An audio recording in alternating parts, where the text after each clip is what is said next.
We've done some cleaning up here on Comic Book Canon. That's right. We've done some cleaning up. You probably don't know what that means, but Chris and I will get into it. Speaking of Chris, let me introduce you to my partner in crime and good friend, Christopher. How's it going? Hola. It was guys. It was my fault. We're late. Fashionably late. Yeah, you know what? Honestly, it is what it is. That's how we roll on, rock star time, hip hop time, whatever you want to call it. We've been accused of things like that in the comments, which is okay. Bronze Age nerd, we love you and respect you, and that's fine. But yeah, so we've done a little bit of cleaning up here. We're going to play with some new graphics. We're going to be playing with a new segment. It will be a lighter show tonight, but not any less entertaining. Is that correct, Chris? Yes, and this is really kind of like a prelude into like a new chapter in the canon. So you guys are going to be excited about things to come. Absolutely. And it starts right here at the end of August. That's right, the last August show. Before we get started, why don't we say hello to some peeps? We got Comic Noob in the house, Caleb Leland, Raw Dog Comics. As we said, Bronze Age Nerd, better late than never. You got that right. Jacob Comics, what's happening? We got Jordan Nori, Matt Labno, Super Crispy, Joe, a.k.a. 360, who was our guest last week. We got World Bubble Collects, Tony Trombetta. We love you. Who else? Simon R. We got a fun crew in the house. Spider Dude. We got a fun crew in the house, Chris. We got a very fun crew, and we're going to get into some actual news.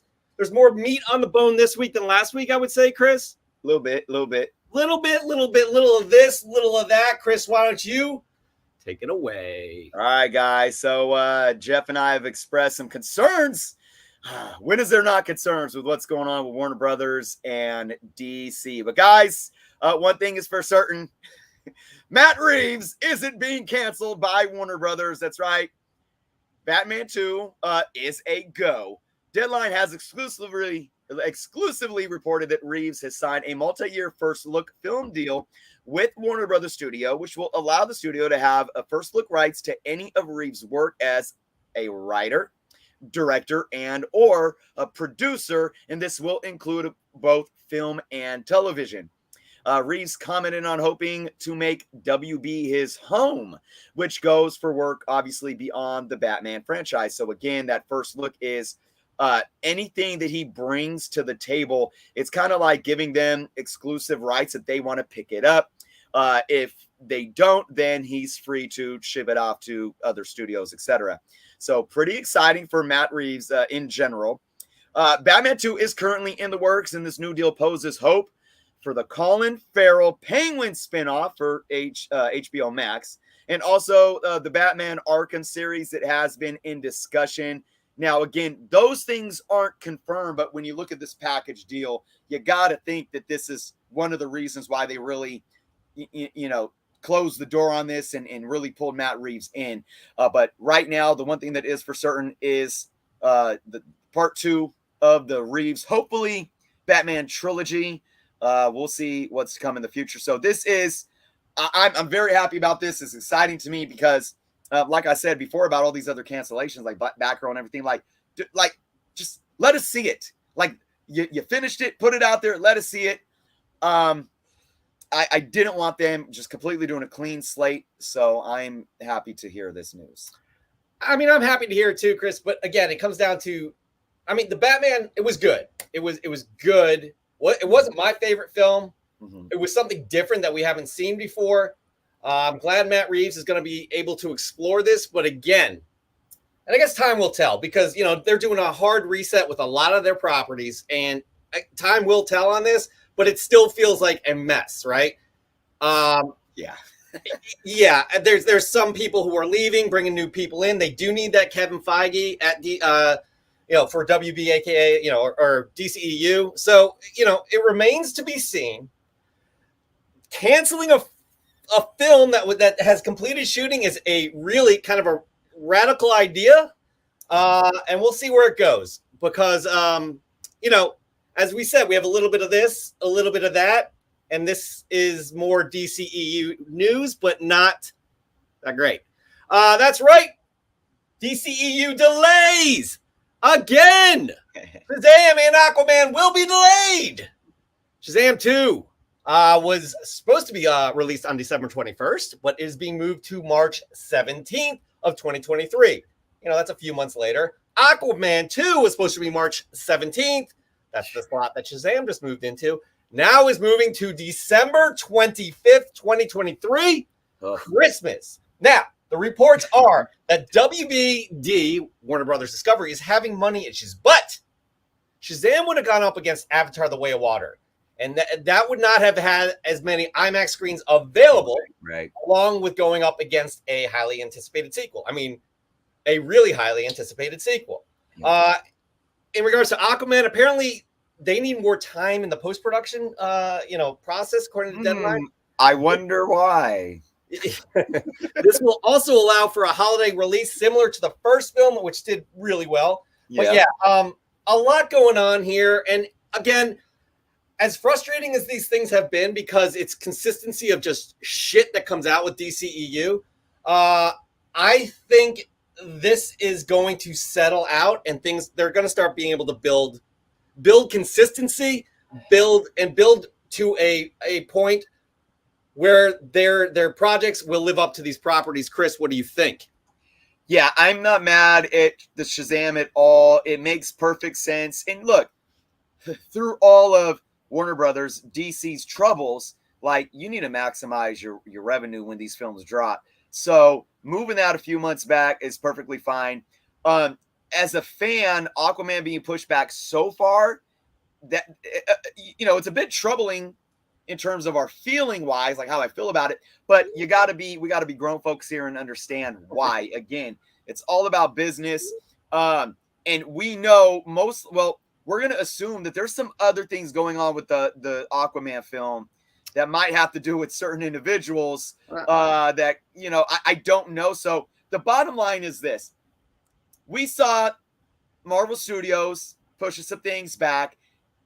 Something's due to COVID and due to the theaters and all that. And it's okay. We got to understand, we got to have patience, and what they're doing, it's going to work out in the end. And for as much crap that DC has been dealing with, shooting themselves in the foot and just being a complete mess, it's like, this doesn't faze me.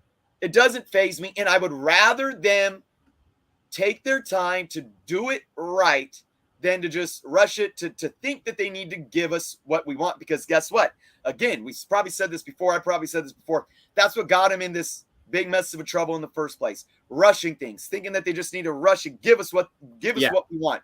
Take your time, do re-edits, do reshoots, bring another actress. I don't know, whatever it is you're doing, have a better weekend so you're not going up against, that probably the most anticipated sequel of the millennia. If you want to be quite honest. So I'm not mad about this. It's honestly not fazing me whatsoever.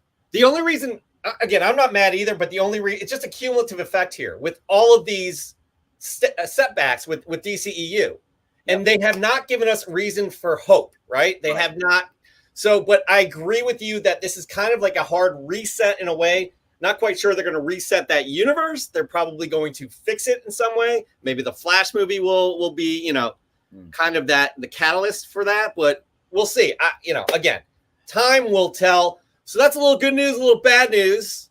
Chris, what are we going to end it on right now? Oh man, good news, bad news. What? I think this is some good news. Me too. Because the Fantastic Four, the highly anticipated MCU debut of Fantastic Four, has gone through some ups and downs already. But Marvel Studios' original plans, to have John Watts, aka the Spider-Man trilogy director, was supposed to take the helm of the new Fantastic Four film. Watts didn't make his exit unexpectedly last year when he announced that he wanted to take a break from superhero type films. Hey, to each their own. But now we do have some speculation from Deadline reporting that WandaVision director Matt Shakman is in talks to take over for the film. They've also stated that early discussions have begun and that things are headed in the right direction. So with this film set to release in 2024, a couple years away still, a confirmation will most likely come in the very near future. And I do think when you have a source like Deadline, reporting on this, dropping these names, it's you know that they're sitting, Marvel Studios, Jackman, they're sitting at the table discussing this. It's anything but a confirmation at this point. Yeah. And I have a feeling that'll probably come in the next couple of months. Yeah, well, next couple of months, Chris. How about next couple of weeks? Because we got D23 coming. Yeah, that's right. The 8th of September, I do believe. So there's a lot going to be happening for D23. Expect announcements, huge announcements like that. Marvel had a fantastic San Diego Comic-Con. I expect, Chris, I'm saying it right now, I expect that level to be equivalent to what San Diego Comic-Con was, which kind of blew us away with a lot of things. So we shall see. Real quick, I want to give a shout out to Josh Greenstein, 212, just my buddy who's watching. He saw me wearing the hat. I do like this hat. All right, that there is the news, people. Y'all notice this beautiful little presentation. Again, we're working on these graphics, trying to up-level our production skills here. We're a little bit below the cable access threshold, a little bit below. We're working up to cable access, though. Don't you worry about that. And you don't pay extra for it either. All right, so Chris, again, we said this was going to be a light show. We're going to have an announcement to make after this next segment, okay? Yep. So y'all better stick around, even though y'all love this segment. You love it. You love it.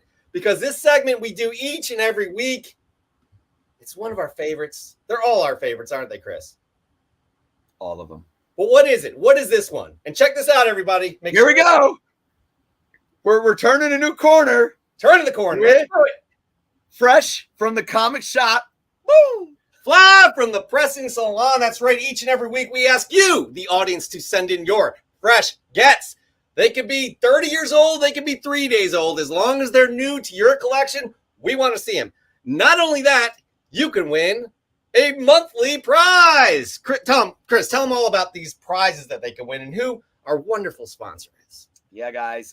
We have an EGS slab once a month that you can win by entering your submissions to Fresh from the Comic Shop. And do we have what this is? We're going to get the last semifinalists today, and then they're going to vote for we got August's slab. It'll be decided this week. Week. But yeah, why don't we? What do we got? Let's just show off the slab first. What do we got, Chris? Yep. Look at this. What? Boom! Lady Death at 9.8. Again, tell us all about EGS Comics and their slab. Look at that, guys. Yeah, so guys, again, this is the August prize. More to come month after month. Guys, if you are interested in two things, winning an EGS slab every month, okay? You got to submit your fresh gets on Instagram like you always do. We're going to break down the criteria in a second, but you also want to make sure you hashtag FFTCS. Make sure you add us as well, Comic Book Canyon. But in order to actually be entered to win the EGS slab every month, you have to make sure that you are following EGS on Instagram, and you got to make sure that you are subscribed to their YouTube. Links are below. All right, so that's that. But to go beyond that, if you guys are just interested in knowing more about EGS or maybe trying them out for yourself, you can check out their website, egsgrading.com. where you guys, egscomicsgrading.com. I knew I was messing that up. You can save 5% off your order using the code Canon5. And again, EGS offers some awesome custom labels. You see an assortment right there on your screen. Free grader's notes for any grade, fast turnaround times. And of course, folks, they now have their own custom proprietary cases. Those actually should be hitting your homes in the next 2 to 4 weeks, guys. So I'm very, very excited about that. So again, check out their website, egscomicsgrading.com. You got that right. All right. With that being said, Chris, we're just going to get right into the Fresh from the Comic Shop right now, right here and now. Again, we're going to decide a semifinalist tonight. There's 3 criteria we go by. It's presentation, a well-composed shot. Get artistic, get creative. Have it be, again, shallow depth of field, beautiful. Does it have something that's connected to the actual book? Wonderful. We had Brian P. Meister last week with a lighthouse from New Jersey and a Miss Marvel cover with that same lighthouse. Fantastic. He's a semifinalist. He'll be going up against this semifinalist. Next up, unique. A unique book. A unique book does not mean $30,000. A unique book means something that we haven't seen before. Like that Bill and Ted's Dungeons and Dragons last week. I cannot remember who submitted that, but it was fantastic. I never saw that book before. Yep. And finally, Chris, you got to admit, this one tugging our heartstrings, right, Chris? Absolutely. Tell us a story. What does this book mean to you? Was it the first book you ever picked up off the rack and started collecting from there? We want to hear about something like that. Is it a book that reminds you of your mom? We want to hear something about that. Is it a book that you just bonded with your son or daughter or niece or nephew? We want to hear about that. Make it special. Tug at our heartstrings. That goes a long way. All right. Again, Brian P. Meister is the semifinalist from last week. We'll see who's going up against him this week. And more new graphics. Let's take a look, everybody. You love it, you love it, you love it. Because we got Marvel Man 616 Comics. Now, this entry, Chris, it's not eligible for Fresh from the Comic Shop for an EGS slab, and I'll tell you why. Because it is an EGS slab, which is looking big shout out to Comic Book Canon for sending me this free graded copy of Wonder Woman 68 in a 9.8 grade. Hey, guys, I really appreciate this. I was very happy to know that I won the giveaway. Very, very cool. Guys, he tells everybody to support us. Hey, guys, yeah, if you're not following us, just follow us. They love the comic book community. We do, and do a lot for collectors in the community. Hopefully we do that. Check out their pages and be sure to follow them at YouTube as well. Thank you for that shout out, Marvel Man. And if you want to get some books graded, check out EGS Comics. Everybody, that link is down below. You better check them out. You better follow them. Marvel Man 616. That thing looks beautiful on your property right there. Next up, we got Nukes Comics. Fresh from the comic shop. The Amazing Spider-Man 245. This is an amazing cover by John Romita Jr. Spider-Man versus the Hobgoblin, or is it? I picked this up from DBS. Chris, this goes to say what you talk about this quite a bit. John Romita Jr.'s earlier work does not look like his current work at all. And right here is proof of that. Am I right? Absolutely, 100%. I love this. I love this submission, Nuke. Because it goes to show how an artist evolves. And there's a lot of people that don't like John Romita Jr.'s work these days. I'm not one of them. I used to not like that style. I do like it, but this right here looks like his father. So excellent work. Good stuff, Nuke. Good pickup right there. Next up. Oh boy. I mean, you either got a kid or a pet. You're going places with Fresh from the Comic Shop. Am I right, Chris? Mike Bag 77. My spider baby posing for me. She looks thrilled. Happy Webhead Wednesday to all of you. Speaking of John Romita Jr., that's the new Spider-Man series right there with him on the cover. I guess that's a signed book as well. We're not sure who signed it, so hit us up, Mike. I think you are in the chat. But that's a very solid entry right there, I have to say. Chris, we need to be doing our due diligence. Usually our guest picks the winner or the semifinalists, but that's on us. I love having the job of picking, man. I don't. I'll be honest. I love you guys. I love the audience members. I love all you guys. I do not like picking. I do not like it at all. Chris, show us your first fresh get of the week. What do you got? All right, let's see. Let's do this one. I love Whatnot credits, and I went in again and used some for a Silver Age Daredevil. Oh, look at that. Number 24 with some Kazar action. Got some water damage, but hey. That's a nice book, Chris. Yeah, you guys know me. I don't need near mint. I like having books. And right now, Marvel Silver Age, any Silver Age, I'm for it. Yeah, and maybe there's a lot of rumor that maybe Kazar is going to be in the MCU sooner than later. I don't know. Is it Kazar or Kazar? Okay, you want? We're gonna take a pause Fresh from the Comic Shop, and we're gonna learn a little something here today. Okay, check this out. So, as a language teacher. Phonetically, guys, the proper pronunciation of this is K, czar. The reason why it's K is because the hyphen breaks the syllables. And there is a rule to where if the vowel is open-ended at the end of the syllable, it is a long vowel. All right. So that right there is why this is K-Zar, and that's the right way. Now, I don't know who created. I know. So K-Zar was actually a character from the 1940s. No, Kirby created him, I think. What's that? I think, didn't Kirby created him? Well, yes, Kirby created this one. But there was another one that they got inspired by. It was different creators. A bit, it was like, a Tarzan type character, but still a different character. So I don't know what those guys were thinking in terms of how they pronunciated it, but if they were calling him Khazar, they were wrong because they still had the hyphen. But when Kirby sat down and created this one, you're going to have to ask Kirby or Stan what they were saying. But if they put a hyphen there and were meaning for his name to be Khazar, then shame on Stan and Jack for having bad grammar. All right, Tishu's throwing this out here. I don't know, Chris. Ka'azar? Ka'azar. Ka'azar. I don't know.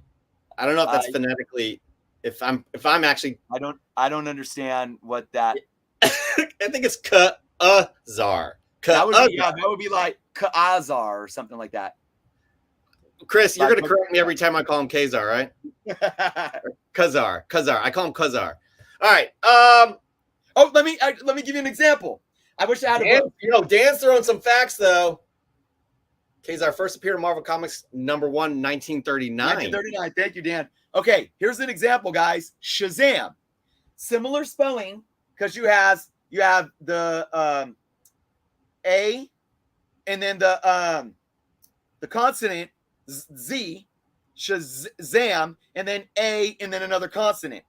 So it's not Shazam because the first syllable is Shazam. Shazam. Okay. All right. Here's the deal. I can't believe we spent 12 minutes trying to phonetically pronounce Khazar. And we haven't lost anybody in our audience here. That's fantastic. All right. Moving on. Who do we have? We got Raw Dog Comics. What do you got, Raw Dog? What do you got? Hulk 7 and Thor #25. Zulu variant set is my favorite set this year. Whatever your opinion on this awesome run might be, you've got to give props to this amazing battle between two of Marvel's best characters. Remember to collect what you love. Chris, this is a little tease here. He asks props or flops on these issues right here. Interesting. Good question. Bookmark that props or flops, correct, Chris? Yep. Yup, indeed. We're gonna circle back around to some stuff, guys. So stay tuned. Yeah, I just was gonna copy what you said. That's pretty stupid. We'll get back to you.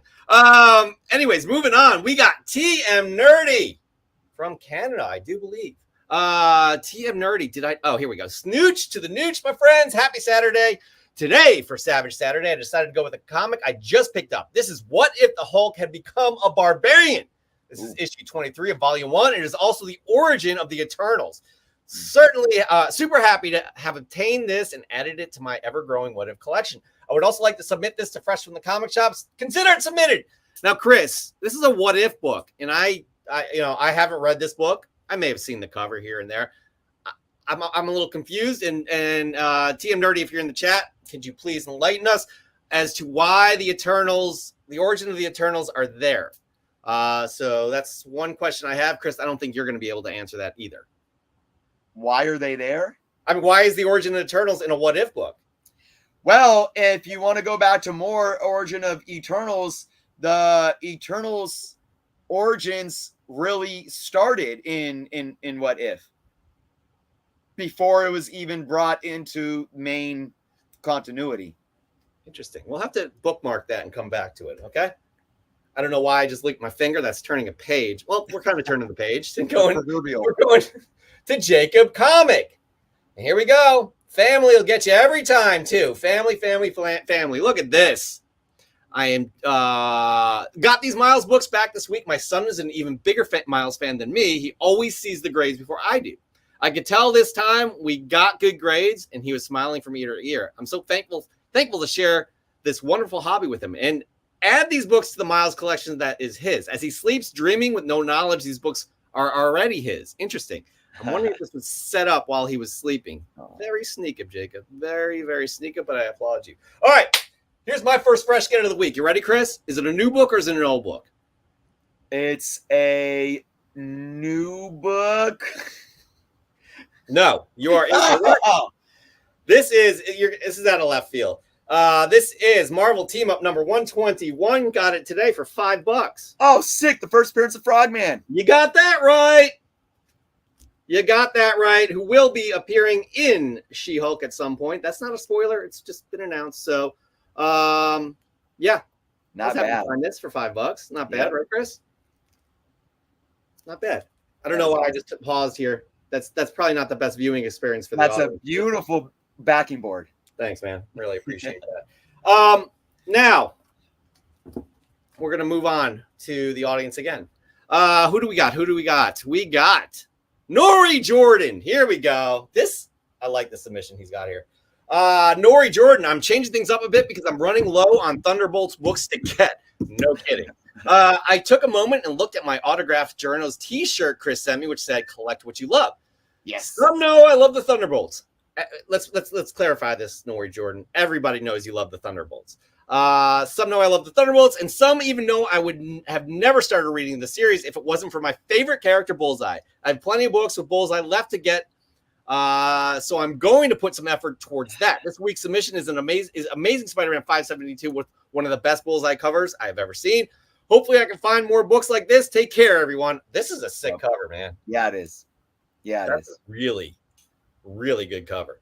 So good stuff there, Nori. Nori, you do change it up a bit. However, Nori does keep it Marvel. I don't think I've ever seen him do DC. Just throwing. I'm not saying you have to or indie, just throwing it out there. That's just an observation. Speaking of Raising Elm Comics does it again. Here we go. Raising Elm Comics. Oh yeah. Look at that. That is beautiful. You know what? I'm realizing we may be missing an entry here. I'll get to that in a sec. Just received an unexpected but totally awesome birthday gift from an awesome friend. I won't give out this friend's name because I know he didn't do it for any kind of recognition. However, if he's reading this, I am eternally grateful for this heartfelt gift. You see, these may not be a key Star Wars issues to a collector, but in a few years, I get to see my son's eyes light up when I share with him. The moment will be that moment will be the true gift. To my good friend, you are one of a kind. This community is blessed to have you. Thank you. Yeah, this is that's very nice. Again, that's a well-composed shot. It's for Raising Elm standards, it's simple but effective. Right. It was great. It almost looks like Obi-Wan's lightsaber is coming out of the light. I know it's not, but it really, I think it adds that lightsaber glow with his lightsaber that's right there. Just, I don't know, it adds something to me. I do like it. Again, just a great setup. Guys, if you want pointers on how to submit some great pictures, follow Raising Elm Comics. No doubt about that. Chris, for some reason it didn't upload. Raising Elm Comics. No, I'm sorry. Super Crispy Comics. I don't know. Chris, if you can find Super Crispy Comics on your phone, I'll go next to Toby, Comic Toby 420. We'll continue to show my love for men with these collected editions of Wolverine and the X-Men. My love for X-Men, that is. I guess that's a play on words in some way. But we appreciate that you love your X-Men and Wolverine as well. So good stuff there. Comic Toby. All right. Did you find it? Yeah. I'm going to read it out because it's awesome. I mean, this, if y'all don't know Super Crispy, he does amazing leather work. Yep. And this is just unreal. Look what he did right there. Look at that.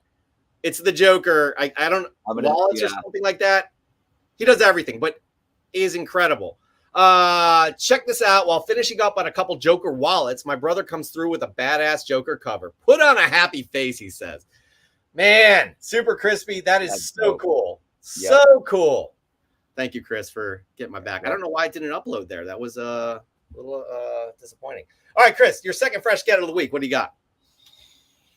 What do you got? What do you got? All right. Fun. I did a video not too long back about reprints, and there were a lot of reprints, and towards the end of the Silver Age, beginning of the Bronze Age, including whole runs that reprinted the original legacy runs of Spider-Man, Marvel Tales, Fantastic Four, Marvel's Greatest Comics. So I got a Marvel's Greatest Comics number 29. Reprinting the first nice. The first battle team up of Hulk and Thing. Well, we know that original one is high value as it is, but it also go up because let's be honest. Everybody wants to see Hulk versus Thing on the big screen. Oh, yeah. And we are getting very close to that, especially after probably what we got going on at D23. Chris, I like that pickup.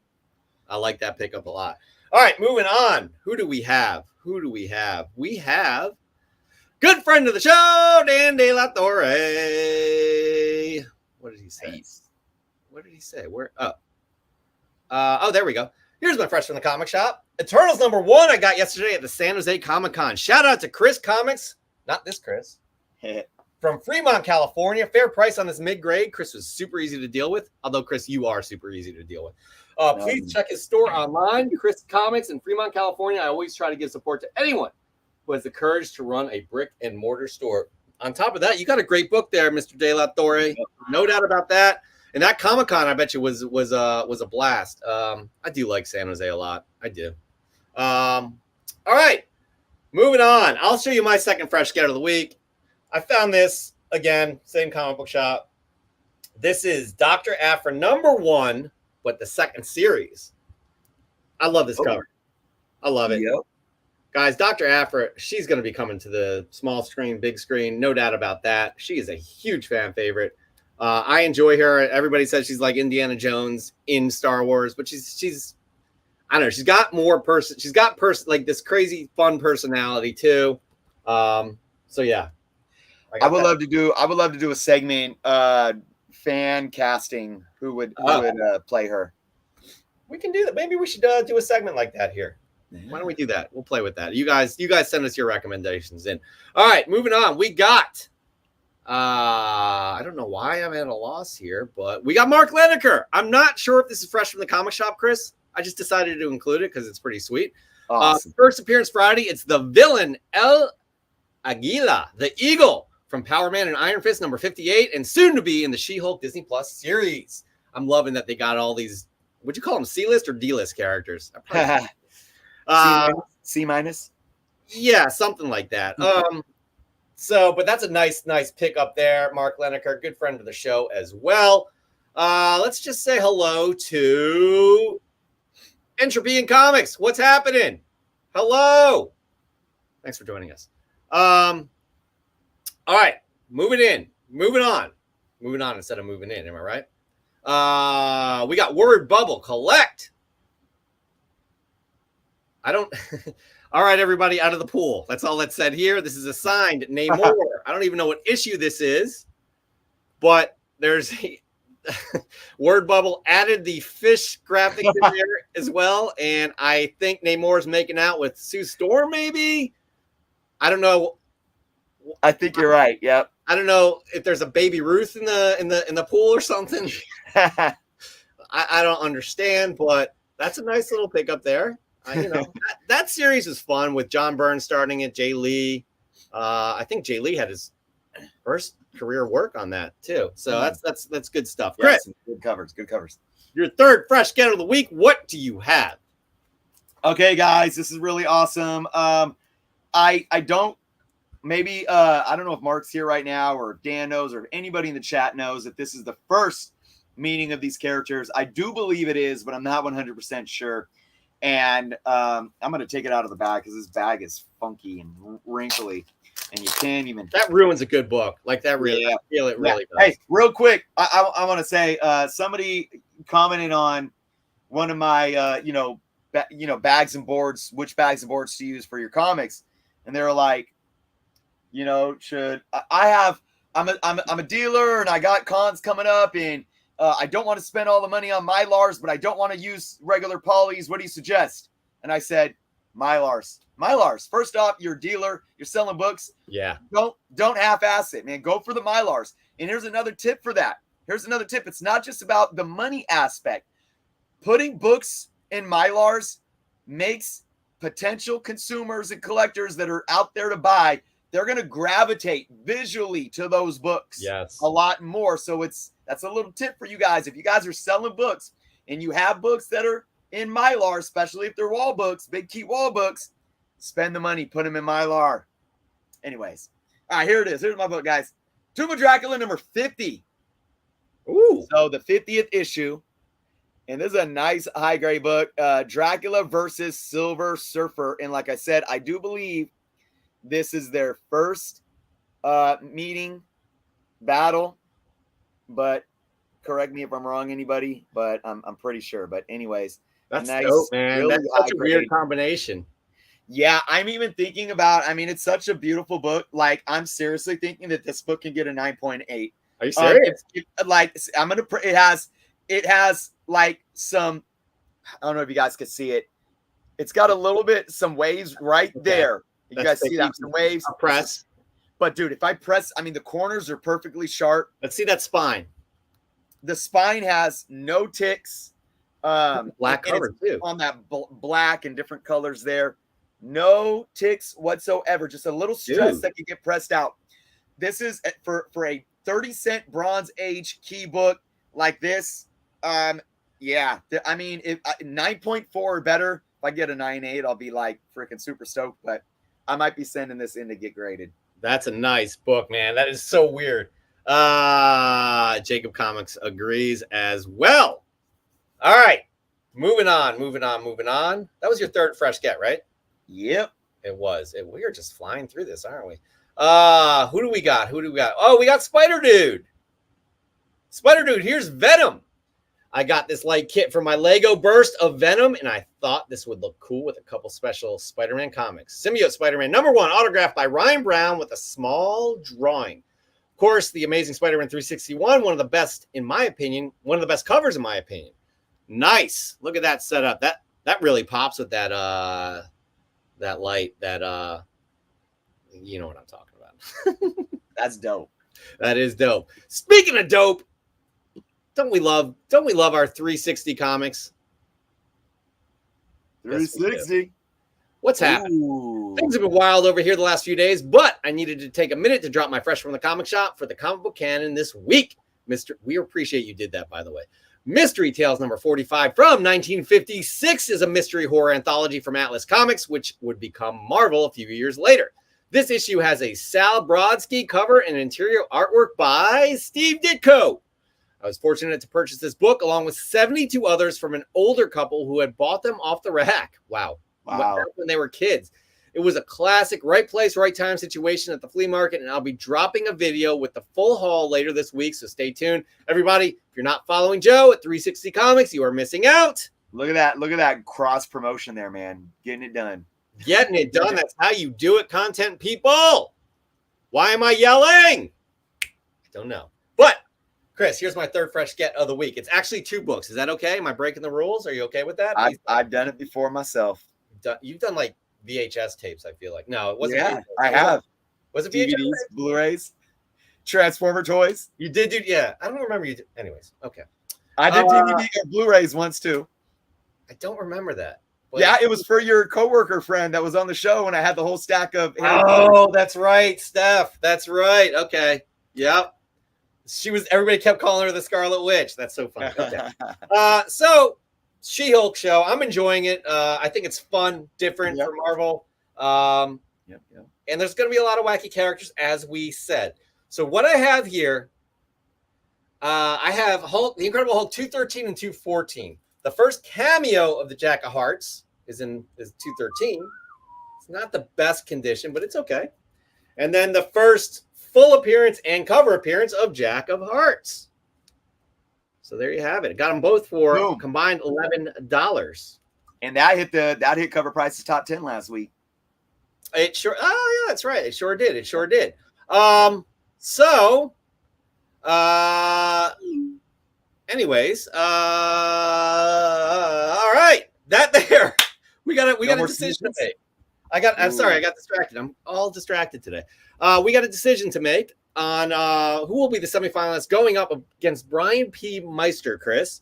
Let's decide, shall we? I have one that really just sticks out. Yeah. And I'm not sure where you're leaning.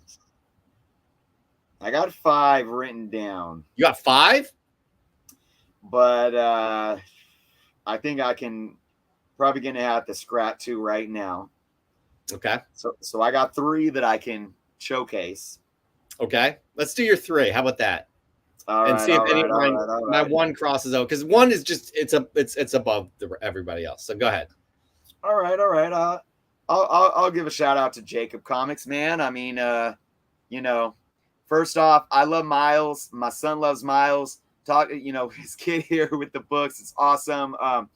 It hits home with me when you talk about a character that really bridges the relationship of comic books with your kids, so that's special. Definitely there. Good stuff, Jacob. Yeah. You want next one up? I only have one that I've decided on. Well, I got another one, a similar theme, man. Mike Hags, man. He again, look at that cute little booby. I mean, come on, man. He's just really. I mean, look at those chubby little legs. I'm not even looking at the book. I mean, he didn't even need to put a book in there. Like, look at that cute little baby, man. Come on, man. I know. Babies of the world. So, and he's wearing the Spidey fit. I know. She, yep. Oh, I'm so sorry. See, look at that. It's stereotype because it's Spidey it's a baby. fit. It's okay. It's okay. It's a baby. Spider Girl. Your third one.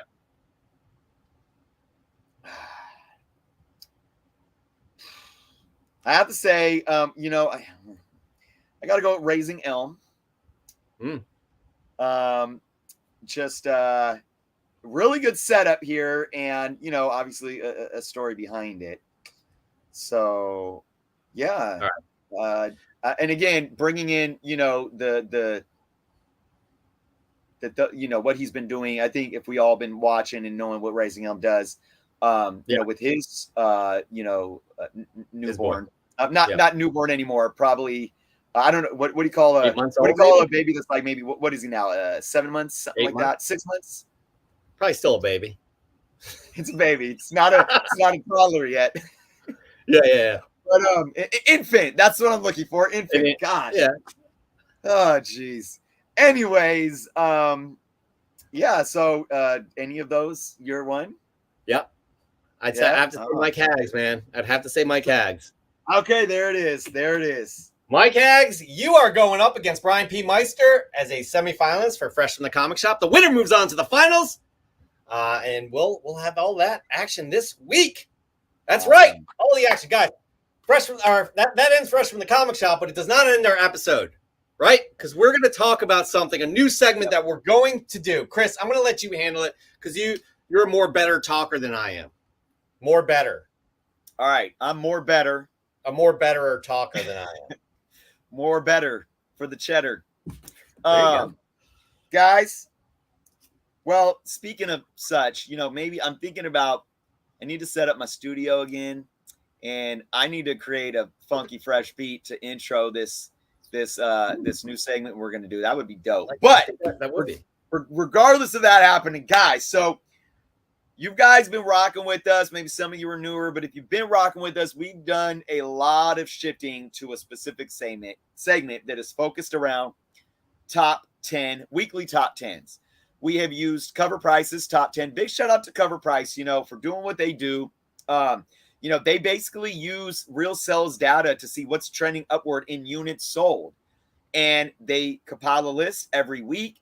We used to do our show on Fridays, and we used to just take that weekly list that was a few days old at that point, and we used to talk about it. I'd take a few books, and we would just talk about it, free for all. But then we kind of flipped it around, mostly because we started doing our shows on Sunday. So now we got a list that's a week old.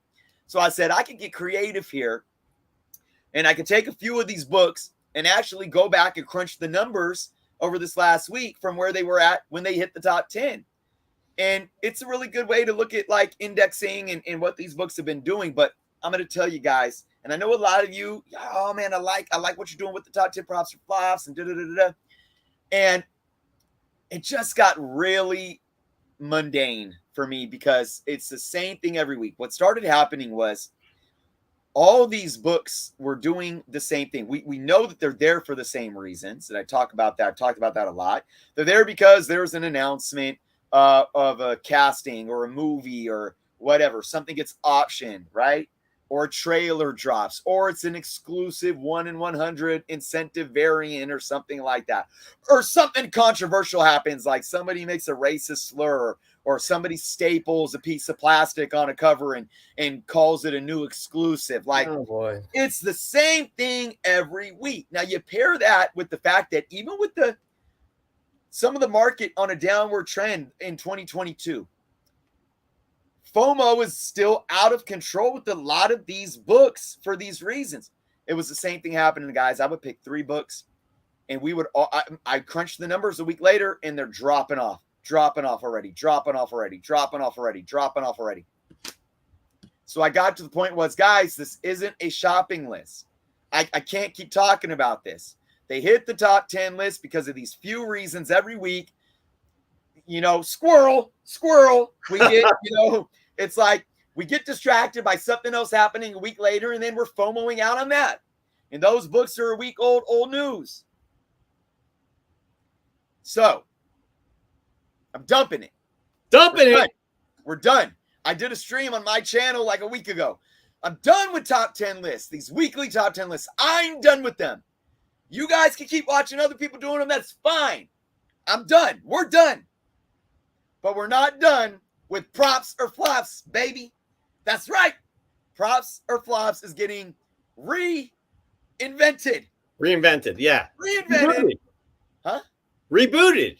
Reinvented, rehashed, reincarnated, and it's gonna involve you guys. If you guys like Fresh from the Comic Shop, if you guys like posting those pictures on Instagram and talking about your fresh gets and hashtagging us FFTCS and sending them our way so we can showcase them on this show here, you guys are gonna like the new props or flops because it's gonna be hashtag props or flops. Yep.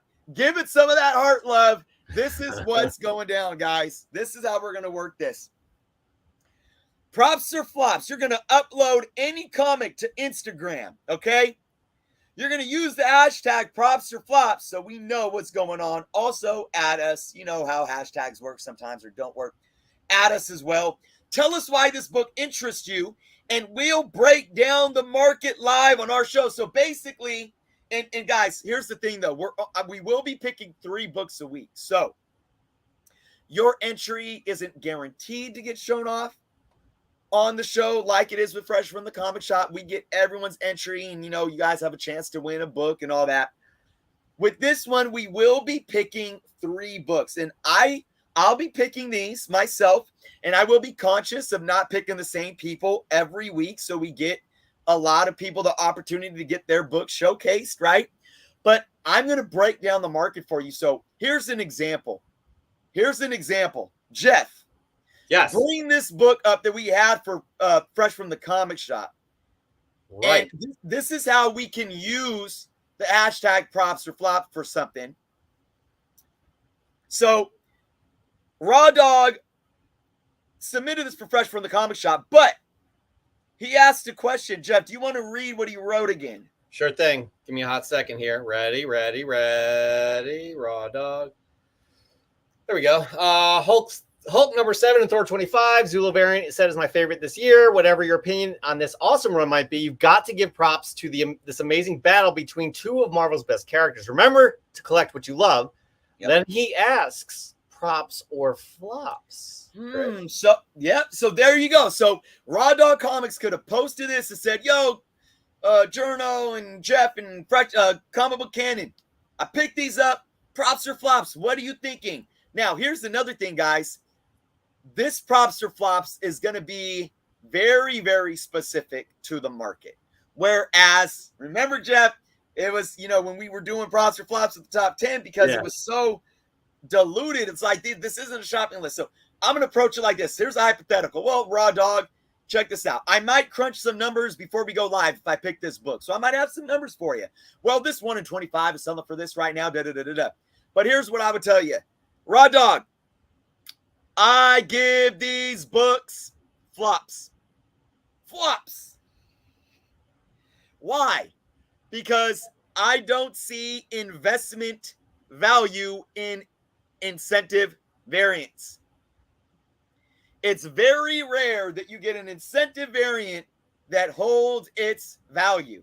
And it has to be something along the lines of a key book that already has intrinsic value, like a first appearance or something like that.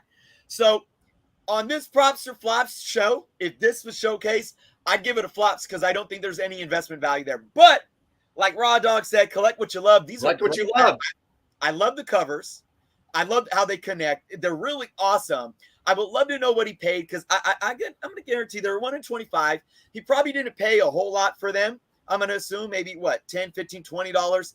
And I think if you are a lover of, variants, especially collecting covers, and you're a big fan of Hulk, like $20 or something like that for a pair of those, like that's solid. So collect what you love. But at the end of the day, when we're talking about market value investment, I give it a flop. So there is an example of how it's going to go down from here on out for our props or flops segment. So again, let's bring that graphic back up one more time and remind them what they need to do.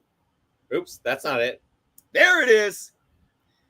Remember, you got a book, say, you heard, say it could be a book that hit a top 10. It could be a book that you're just wanting for your collection. It could be a book that oh, my local LCS has this book for this much, and I want to buy it for an investment purpose or whatever. Upload it. Tell us why. Tell us why that book interests you. That's what I'm getting at there. Tell us why you're interested in it. Hashtag props or flops, and we will break it down live on our show. But remember, we're going to pick 3 books every week to be talked about.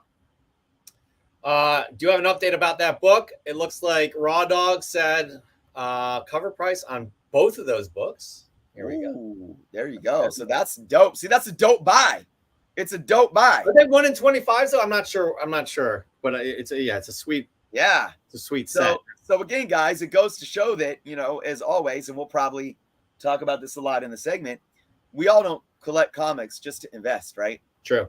Yeah. Okay. So again, guys, this is on you. You got a job to do as well. It's on us, but it's equally as on you. Hashtag props or flops with your questionable book. The book that you're asking if it's props or flops on, Chris explained it to you. We'll get back to you next week. We are picking 3 submissions, so make sure. Get your submissions in. Not everybody will be featured. It's only 3, but yeah, I will say this though. And to Raw Dog's point, I will still be what's the word I'm looking for? I will still take like the actual purchase, like if you made a purchase, or the actual price. So if Raw Dog explained, guys, props or flops, I purchased these for cover price.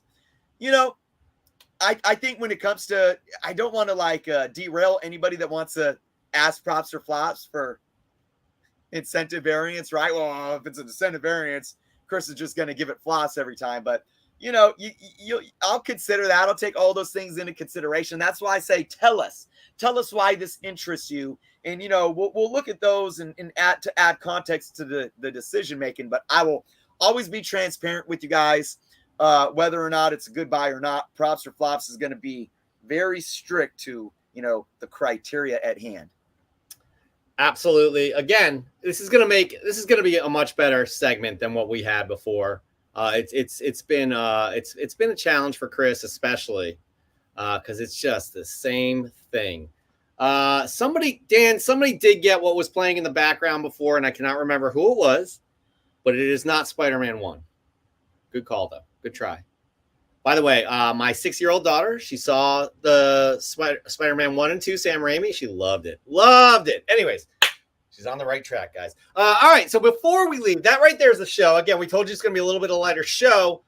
Next week, you can expect a guest and props or flops, so a little bit of a heavier show. But again, not any less entertaining this week. Chris, I want to get your quick thoughts on She-Hulk before we leave.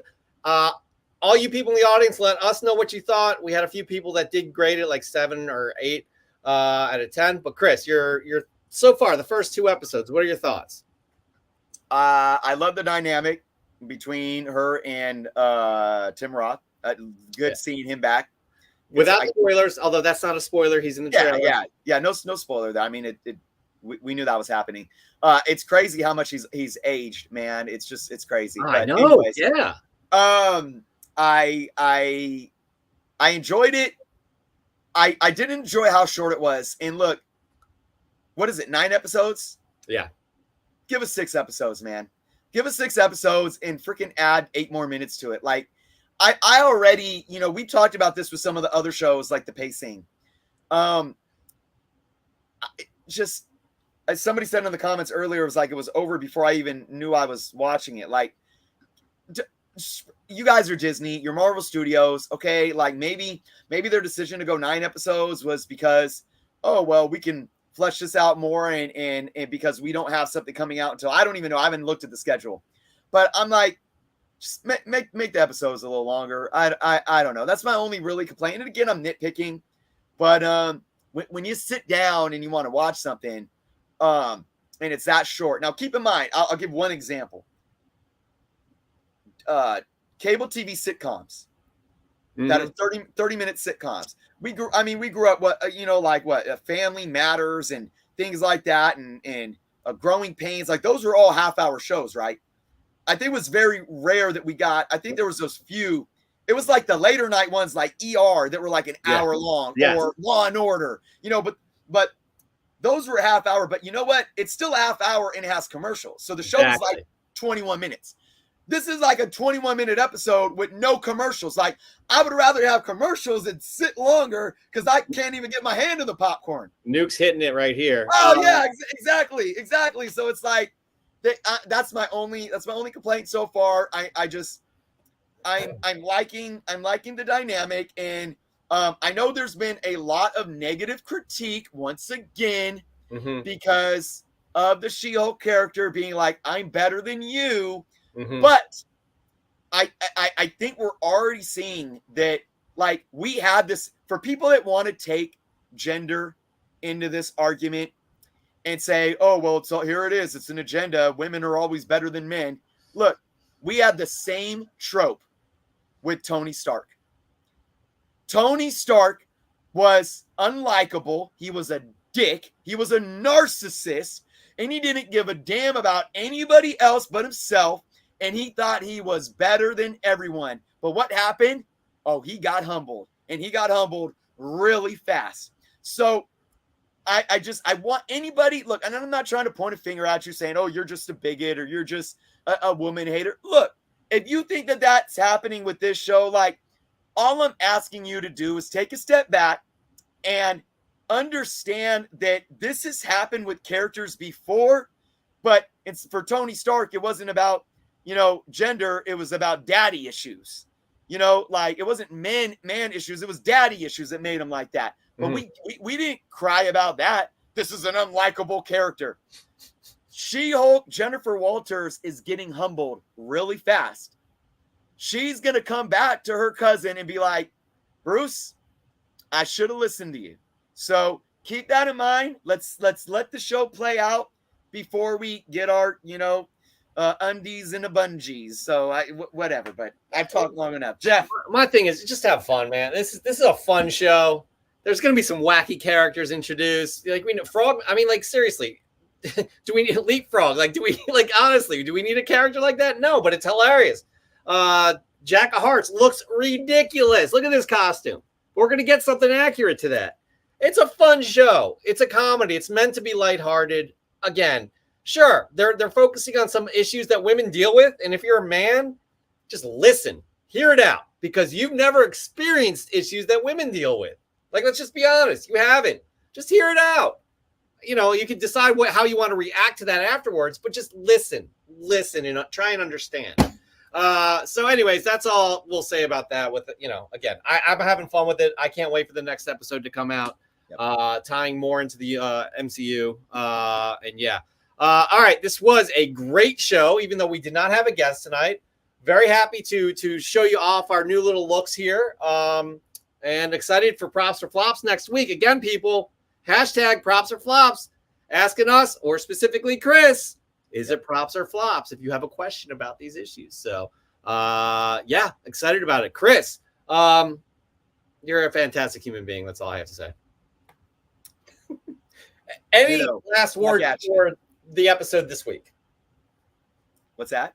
Any last words for this episode? Yeah. Final words.